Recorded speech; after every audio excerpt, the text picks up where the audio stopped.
إن ربكم الله الذي خلق السماوات والأرض في 6 أيام ثم استوى على العرش يغشي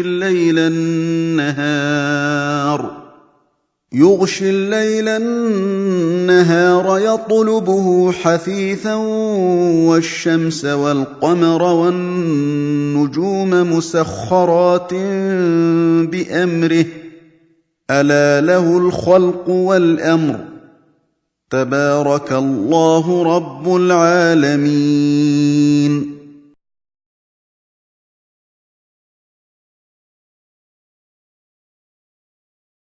الحمد لله رب العالمين والصلاة والسلام على أشرف المرسلين سيدنا ونبينا ومولانا محمد صلى الله عليه وسلم وعلى آله وصحبه أجمعين.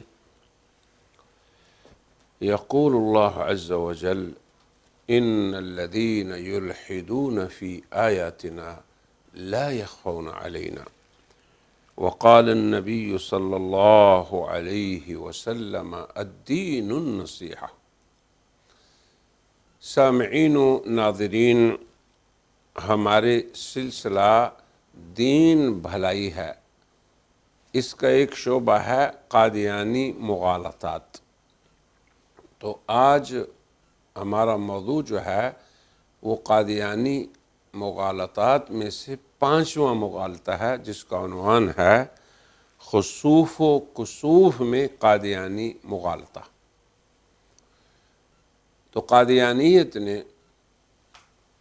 مرزا غلام احمد قادیانی کے دور میں ہونے والے خسوف قمر اور کسوف شمس کی جس روایت سے استدلال کیا ہے، ہم اس کی سند کو بیان کر رہے تھے کہ امام باقر کی طرف، بلکہ محمد وہاں راوی مذکور ہیں، وہ محمد کون ہے اللہ ہی بہتر جانتا ہے، مگر اس حدیث کی یا اس روایت کی نسبت جو ہے یا اس قول کی نسبت یہ بھی بہت ضعیف سند کے ساتھ ہے، اور وہ یہ ہے، یہ دیکھیں: ان لمہدینا آیتین لم تکونا منذ خلق اللہ السماوات والارض ينكسف القمر لأول ليلة من رمضان وتنكسف الشمس في النصف منه ولم تكونا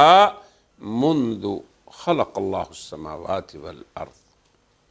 ہمارے مہدی کی 2 نشانیاں ہیں جو خلقت ارض و سما سے آج تک پیش نہیں آئیں. اب دیکھیں وہ 2 نشانیاں کیا ہیں. اس روایت کی نص بھی دیکھیں، یہ بھی ان کے ساتھ تعاون نہیں کر رہی، یہ بھی ان کے معارض ہے. پہلی بات یہ ہے کہ چاند گرہن رمضان کی 1 تاریخ کو ہوگا، اور دوسری بات یہ کہ سورج گرہن اس کے نصف میں ہوگا. اب چاند آپ کو پتہ ہے کہ رات کو نکلتا ہے اور اس کا گرہن بھی رات ہی کو ہوتا ہے، اور سورج جو ہے وہ دن کو نکلتا ہے تو اس کا گرہن بھی دن کو ہوتا ہے.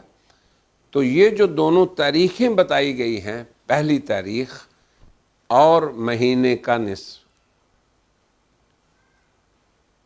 اب یہ اس روایت کے اندر ہیں.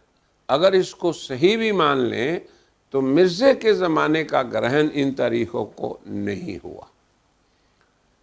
اب مرزے کے زمانے میں چاند کا گرہن جو ہے، جو کہ عموماً یعنی اللہ کا فلکی نظام ایسا ہے کہ چاند ہمیشہ 12ویں 13ویں اور 14ویں رات کو گرہن اسے لگے گا، اور سورج جو ہے وہ 27 28 اور 29 کو اس کو گرہن لگے گا. یہ ایک اللہ کا اپنا نظام ہے. مگر اس روایت کے اندر یہ ہے کہ سورج نصف مہینے کو لگے گا تو 15 14 کو لگنا چاہیے، اور چاند 1 تاریخ کو. یہ نہیں ہے کہ 12ویں 13ویں 14ویں کی 1 تاریخ، یعنی مہینے کی 1 تاریخ کو. اور سورج گرہن جو ہے وہ مہینے کے نصف میں. تو یہ دونوں ایسے واقعات ہیں واقعی جب سے اللہ نے آسمان و زمین کو پیدا کیا ہے ایسے نہیں ہوا۔ صحیح ایک نظام ہے اللہ کا فلکی۔ تو یہ امر واضح ہے کہ یہ جو قول ہم نے پیش کیا ہے جو ان امور پر مشتمل ہے جن کا بھی ہم ذکر کرتے ہیں۔ نمبر 1، چاند گرہن یہ کب ہوگا؟ ماہ رمضان کی یکم کو، پہلی تاریخ جسے کہتے ہیں۔ سورج گرہن کب ہوگا؟ ماہ رمضان کے نصف میں۔ اب دیکھیں نصف 14-15 کو نصف آپ کہہ لیں۔ شمس و قمر کے اس طرح کے گرہن کا پہلے کبھی بھی واقعہ نہ ہونا، یہ بھی اس روایت کے اندر مذکور ہے، لم تکونا منذ خلق اللہ السماوات والارض، یعنی یہ خسوف و کسوف خلاف عادت ہوگا، کیونکہ معروف عادت یہ ہے کہ چاند کو گرہن کب لگے گا؟ 13ویں، 14ویں اور 15ویں رات کو، اور سورج کو کب لگے گا؟ 27، 28 اور 29 تاریخ کو۔ یہ ہے اس کی عادت معروفہ۔ مگر مہدی جو برحق ہے بقول اس روایت کے، اس کے زمانے میں خلاف عادت گرہن ہوگا دونوں کا، وہ یکم کو ہوگا اور وہ کب ہوگا؟ نصف کو۔ ہم یہ کہتے ہیں کہ یہ قول مذکور جو ہے اس پہ ہم اپنا نقاش کیسے کریں گے؟ 2 جہت سے۔ پہلی یہ کہ ان کا گرہن معتاد اور معروف جو فلکی نظام ہے اس کے خلاف واقع ہو یا نہ واقع ہو، اور دوسری جہت کہ یہ جو روایت ہے اس کی سند کی حیثیت کیا ہے، سند کے اعتبار سے یہ کیا درجہ رکھتی ہے۔ تو پہلی جو بات ہم نے کہی تو اس سلسلے میں ہم کہتے ہیں کہ گرہن کی وہ صورت جو مرزا کے دور میں ہوئی، غور سے اس کو سمجھیں، یہ بہت وہ اس پہ بہت اٹھاتے ہیں آج بھی اپنے ٹی وی وغیرہ میں کہ شمس و قمر کا گرہن جو ہے وہ دیکھ لو، جس نے مرزے کی سچائی اور کذب کو جاننا ہو، وہ تو سچائی کو ثابت کرنے کے لیے کہتے ہیں۔ تو ہم یہ کہتے ہیں کہ گرہن کی وہ صورت جو مرزے کے دور میں ہوئی وہ بھی اس روایت کے مطابق نہیں ہے، نمبر 1۔ نمبر 2، روایت یہ کہتی ہے کہ اس سے پہلے ایسا گرہن تاریخ میں واقع نہیں ہوا، اور ہم کہتے ہیں کہ جو مرزے کے دور میں ہوا وہ اس سے پہلے کئی دفعہ اس دنیا میں واقع ہو چکا ہے۔ تو یہ دلیل مرزے کی مہدویت کی دلیل بننے کے لیے کافی و شافی نہیں۔ قادیانیت شمس و قمر کے گرہن کے مغالطے کو میں نے جیسے عرض کیا اس کا خوب ڈھنڈورا پیٹتی ہے، اس کی تالیفات ہوں یا ان کے ابلاغ عامہ کے جو ذرائع ہیں، MTA، یہ جو کچھ بھی ہے، خوب زور شور سے وہ شمس و قمر کا ذکر کرتے ہیں۔ اب دیکھیں الفضل ان کا ایک رسالہ ہے جو جولائی کی 9 تاریخ 1994، اور اس کا عدد نمبر ہم نے ذکر کیا ہے 30 اور 31، اس کی دوسری جلد میں کیا کہتے ہیں وہ؟ عظیم الشان پیش گوئی رب قادر کی شہادت۔ اب اس جریدے میں قادیانیت نے اسی قول کو پیش کیا ہے، ان لمہدینا آیتین، اور پھر اس قول کو رسول اللہ صلی اللہ علیہ وسلم کی طرف منسوب کیا ہے۔ یہ بھی غلط نسبت ہے، کیونکہ بہقی نے اس قول کو محمد کی طرف نسبت کیا ہے۔ ماہ رمضان میں شمس و قمر کے گرہن والا مغالطہ جس سے قادیانیت مرزا کی مہدویت ثابت کرنے کی سعی کرتی ہے، وہ امام محمد باقر ان کی طرف ایک غیر ثابت اور غیر ثقہ قول ہے۔ علاوہ ازیں اس کے اندر بہت سے دیگر مغالطات بھی ہیں جن کا ذکر ہم اس کے ازالے کے ساتھ پیش کرتے ہیں۔ پہلا خطرناک مغالطہ مع ازالہ کی یہ ہے کہ قادیانیت کے ہاں گرہن کا مذکورہ طور پہ واقع ہونا یہ ایک عظیم الشان امر ہے، اور یہ اللہ تعالیٰ کی گواہی کے قائم مقام ہے، جبکہ ہمارے نزدیک اور حقیقت حال یہ ہے یہ کذب صریح ہے اور مرزے کے دجل کی علامت ہے اور انتہائی خطرناک مغالطہ ہے۔ کیوں؟ قادیانیت نے اس قول کی نسبت جناب رسول اللہ صلی اللہ علیہ وسلم کی طرف کی ہے، یہ بالکل کذب ہے، جبکہ خود جو راوی ہیں آخری محمد، وہ خود اس کو رسول اللہ صلی اللہ علیہ وسلم کی طرف اس کی نسبت نہیں کرتے، اور نہ ہی کسی حدیثی کتاب میں یہ قول رسول اللہ کی طرف مثبوت ہے، منسوب ہے۔ لہذا اس قول کی رسول اللہ کی طرف نسبت کرنے والے اس وعید نبوی کے مستحق ٹھہرتے ہیں، من کذب علی متعمدا فلیتبوأ مقعدہ من النار، جس کسی نے مجھ پہ جان بوجھ کر جھوٹ بولا اس نے اپنا ٹھکانہ جہنم بنا لیا۔ اب اس سے بڑا کذب کیا ہو سکتا ہے؟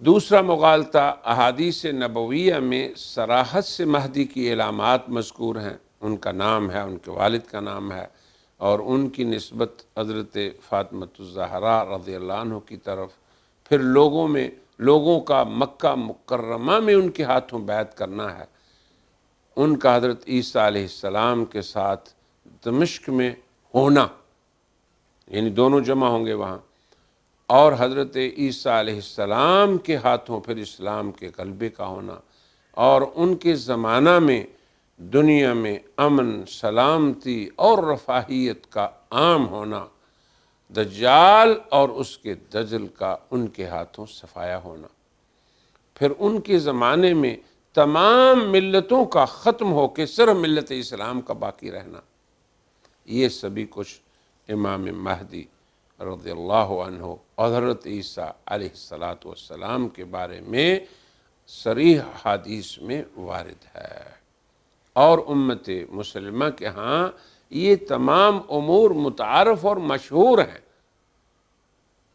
مگر یہ تمام علامات مرزا غلام احمد قادیانی پہ منطبق ان میں سے کوئی بھی نہیں ہوتی، اس لیے اس نے ان علامات کو ترک کر کے اس غیر ثابت شدہ قول کا سہارا لیا اپنی مہدویت منوانے کے لیے۔ تیسرا مغالطہ اس کے اندر یہ ہے کہ قادیانیت اس غیر معروف قول کے بیان میں بہت مبالغہ آرائی کرتی ہے اور اسے حجت شرعی بنانے کی ناکام سعی کرتی ہے، اور اسے یہ قرار دیتی ہے کہ گویا یہ قادر مطلق خدا کی شہادت ہے، جبکہ حقیقت میں یہ ایک دھوکہ ہے۔ اب دیکھیں، اس کے ازالے کے لیے ہم امام باقر تک اس کے راویوں پہ بحث کرتے ہیں۔ پہلا راوی اس قول مذکور کا عمر ابن شمر ہے، جس کے بارے میں امام ذہبی فرماتے ہیں لیس بشیء زائغ کذاب رافضی یشتم الصحابہ ویروی الموضوعات عن الثقات منکر الحدیث لا یکتب حدیثہ متروک الحدیث، یعنی یہ ہے پہلا راوی، کوئی چیز نہیں، منحرف ہے، جھوٹا ہے، رافضی ہے، صحابہ پہ سب و شتم کرتا ہے، ثقہ راویوں کی طرف اب خود ہی حدیثیں بنا کے ان کی طرف منسوب کر دیتا ہے، منکر الحدیث ہے، اس کی حدیث لکھی نہ جائے، متروک الحدیث ہے۔ اس راوی کو امام ذہبی نے 9 وصف دیے ہیں، اور یہ کافی ہے کہ یہ روایت غیر معتمد ہے۔ دوسرا راوی جابر ہے، راویوں میں سے اس نام کے بہت سے راوی ہیں، کون سا جابر مراد ہے اس بارے میں کوئی نہیں جانتا، یہ مجہول شخص، ہاں ایک جابر جعفی، اس کے متعلق امام ابو حنیفہ فرماتے ہیں کہ جن جھوٹوں سے میں ملا ہوں ان میں سے جابر جعفی سے بڑا کذاب میں نے نہیں دیکھا۔ تیسرا راوی اس کا ہے محمد بن علی۔ اب یہ محمد باقر ہیں، کوئی نہیں کہہ سکتا، کیونکہ پہلے راوی کا ہم نے ذکر کیا کہ اس کی عادت یہ تھی کہ خود احادیث وضع کر کے پھر ان کو ثقہ راویوں کی طرف نقل کر دے. تو یہ اس کی سند کے بارے میں ہم نے ذکر کر دیا. تو اس میں چوتھا مغالطہ یہ ہے کہ قادیانیت کا جو مرجع ہے اور اس قول کی سند، اس کے بعد ہم قادیانیت کے اس مغالطہ کی طرف اشارہ کرتے ہیں کہ مرزا قادیانی اس پیشگوئی کو اپنے اوپر فٹ کرنے کی کوشش کرتا ہے، اور اس کی دیکھیں عجیب و غریب تعویل. یہ بھی ایک عجیب مضحک بات ہے اس کی، جو عقل و منطق کے صراحتاً خلاف ہے. اب دیکھیں ہم نے یہ بتایا کہ چاند کو گرہن 13، 14، 15 ان تاریخوں کو لگتا ہے، اور سورج کو 27، 28 اور 29 کو. اب دیکھیں کیا اس نے تعویل کی. یاد رکھیں 13، 14 اور 15 ادھر سے 27، 28، 29. اب مرزا کے زمانے میں چاند کو گرہن کب لگا؟ 13 کو. تو اس نے کہا وہ روایت میں نہیں آیا تھا کہ پہلی تاریخ کو لگے گا، تو 13 پہلی تاریخ ہو گئی نا. اور کرے اب وہاں پہ آیا کہ مہینے کی پہلی تاریخ کو لگے گا، تو اس نے کہا کہ وہ گرہن لگنے والی راتیں جو ہیں ان میں سے پہلی تاریخ کو. اور وہاں پہ جو 27، 28 کو ہے تو اس نے کہا کہ دیکھیں 27، پھر آگے 28، پھر اس کے بعد 29، تو 28 نصف ہو گیا نا. اب آپ دیکھیں کہ یعنی 27، 28 اور 29 میں 28 وسط بنتی ہے، تو کہتا ہے نصف تو ہو گیا نا. تو یہ اس کی ایسی باطل تعویل ہے، بلکہ مضحک خیز ہے. میں یہ کہتا ہوں کہ قادیانیت کے جو پیروکار ہیں اللہ انہیں ہدایت دے اور سمجھ دے، اور وہ ہماری ان گزارشات پہ غور کریں اور تأمل کریں، تو خود بخود انشاءاللہ وہ سبیل ہدا کو پالیں گے. تو آج ہم اسی بات پہ اکتفا کرتے ہیں اور کہتے ہیں وآخر دعوانا ان الحمد للہ رب العالمین.